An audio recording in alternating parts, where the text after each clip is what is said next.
I'm with Robin Pilley today from CXG Property Services. Robin's a portfolio buy-to-let property investor, and earlier this year, 2011, he won a landmark court case against a local county council or a local borough council. Can you tell us a little bit about what the case was regarding, Robin? Yeah, as I've previously mentioned, we're always looking to help our landlords achieve the highest possible return, highest yields. Yeah, because you rent properties out for other landlords and help them buy them as well, don't you? Exactly. We had a number of tenants who were on what's called local housing allowance, which basically replaced a housing benefit. Right. So when they're entitled to housing benefit, we're probably about the only letting agent in our area that was able to offer them properties. The yields were quite attractive. Mm-hmm. So one day I was looking at the LHA website, mm-hmm. which is a government website, and saw that if you were what was entitled to what's called the self-bed contained rate, which basically means you can rent a flat and you get your flat allowance. If they come to me as a letting agent and I haven't got a flat, and I put them into a 4-bed property and gave them what's termed exclusive use of 2 rooms, mm-hmm. they could transfer their allowance into that property. Right. So if, for example, if I put a tenant A into room 1 and 2, mm-hmm. I can then put tenant B in room 3 or 4. So in effect, you're getting double the rent. So, right. for example, at the time in our area, that meant that a 4-bed property, and you could even do it for a 3-bed property, because mm-hmm. A tenant A can have 1 bedroom upstairs in the living room, tenant B the third, the other 2 bedrooms. It meant you were getting £1,200 a month rent on properties we were getting for about 100,000. So again, the returns were very good. That's 14.4% return on capital invested. Exactly. And it was also helping very vulnerable tenants, because in our particular area, you know, we had people who were homeless, sofa surfing, living in caravans in some cases. We even found somebody living on a park bench. So, you know, as landlords, there's social landlords, we were actually helping the community house these people. It was actually saving the council money, because under that scheme, the landlord is liable for the council tax, mm-hmm. whereas if they're going into the flat, it is the public purse that pay the council tax. So how did this actually end up in court then? Who took who to court? Well, what actually happened was the local council, when I first phoned them up and said, look, this is what I'm going to do, I've looked on the government website, it all seems legitimate and legal to myself, have you got any objection? They went away and said, oh, we don't think you can do that. I said, well, please check it out, because as far as I'm concerned, we can. Mm-hmm. So they then come back and said, no, you're right, you can offer this service, you can do it. We did it fine for a year, council paid out the benefit, no problem whatsoever. And then on Christmas Eve, would you believe, they suddenly decided to halve the tenants' room rate. Now, most tenants and most letting agents probably wouldn't have fought the case and probably would have assumed, well, if the council have done it, they must be right, they must have their reasons. Yes.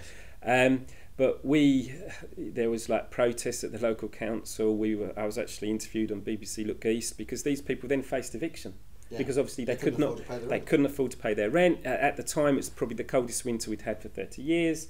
Obviously the council offices were closed on Christmas Eve. It was front page news in our local area. So we decided to help and assist our tenants take the council to what they call a tribunal. So you actually took them to the tribunal? Yeah, exactly. Which again, people maybe misunderstand. It is the tenants taking the council to say what you've done is wrong. Mm-hmm. We obviously supported them in that action. We provided a submission which counteracted all the arguments that the council had obviously made, and then at the actual tribunal we could represent ourselves, cross-examine witnesses. I did a Freedom of Information request and discovered the council paid their barrister £20,000, would you believe, for the 3-day hearing. We went in with our little folder and we managed to win the case. So a proper David and Goliath win for a landlord. It was. The tenants, well, course, exactly, because, and the tenants. You know, if these guys that have got evicted, I mean, it seems crazy to me that some of the local authorities, they just seem to want to fight landlords. Some of the charities want to fight landlords, and we're the solution. We're not the problem, are we? Well, exactly. I mean, one thing the court case really taught me was how important credibility and ethics are. Mm-hmm. Because obviously the council's case, they tried to besmirch us really, and tried to make out to the judge that somehow, typical landlord. They're just trying to take advantage of these tenants. They're trying to get as much money as they can from the public purse. Now, what obviously we demonstrated was, no, we've actually saving the public purse money. Absolutely, saving the council tax. Exactly. You've got a duty to house these people. You know, do we want social unrest? I mean, we all saw the consequence of the riots, etc. Absolutely. They need to be housed. Our landlords are prepared to house them. Yes, they want to return. What's the problem with that? They're responsible for the repairs on the houses, unlike, you know, so it's not costing the public purse in that way. They're offering their accommodation, which no other, letting agents were offering at the time.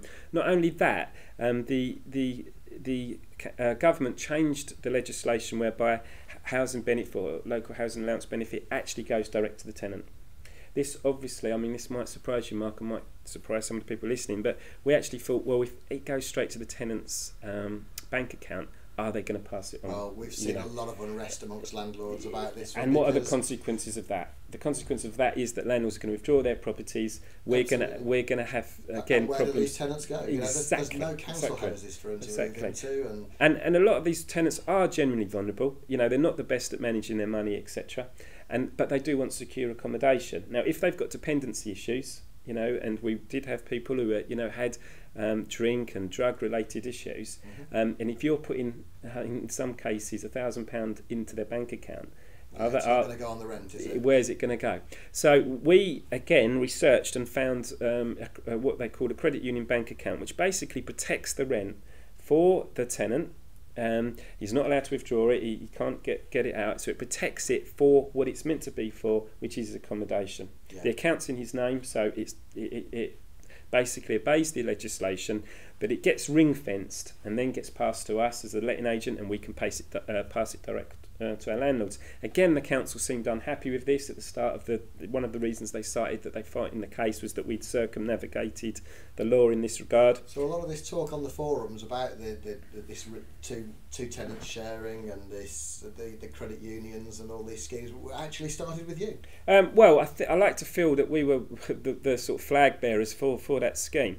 Because can I just say on behalf of landlords all over the country, I don't let to LHA tenants, but I know a lot that do. Yeah. Thank you. And what's important is landlords don't often know the legislation. Again, if you get what we did, we went on to the DWP, which is the Department of Works and Pensions agency, who are actually, if you like, the bosses of the council, and tell them what they should be doing. It's cited as good practice to set up credit union accounts. Right. So when we went to court, we presented that and said, this is what your bosses say, and we've obeyed what that legislation. And I think the judge said CXG sound more like Mother Teresa than.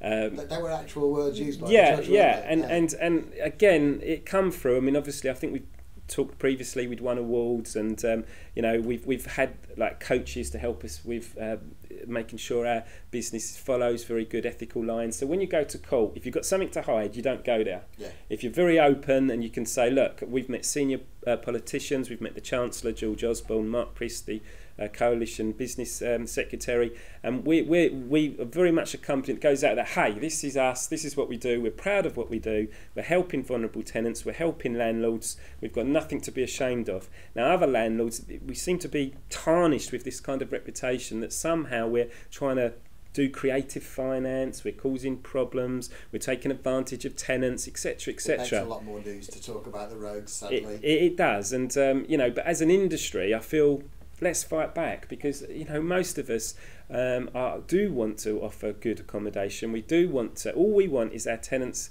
to be in there, be happy, be in a safe environment. Yes, pay the rent. Yes, we want to return, but we're giving our houses to the government for these type of people, and there's nothing wrong in that. So it really was something. The fact they made it a test case, of course, means that everybody now, if the council try to do a similar thing, they can cite that case and they'll win. So very, very inspiring story, I'm sure you'll all agree. Thank you for joining me today, Robin, and sharing that story. Congratulations on all the awards. Obviously we can see why you're winning them now. Long may that continue, and long may your business continue to grow and prosper and flourish. I know that you're looking to work with other landlords that want to invest. and I think this video is a really good demonstration of why you're one of the good guys that people should be talking to. So thanks for joining us today.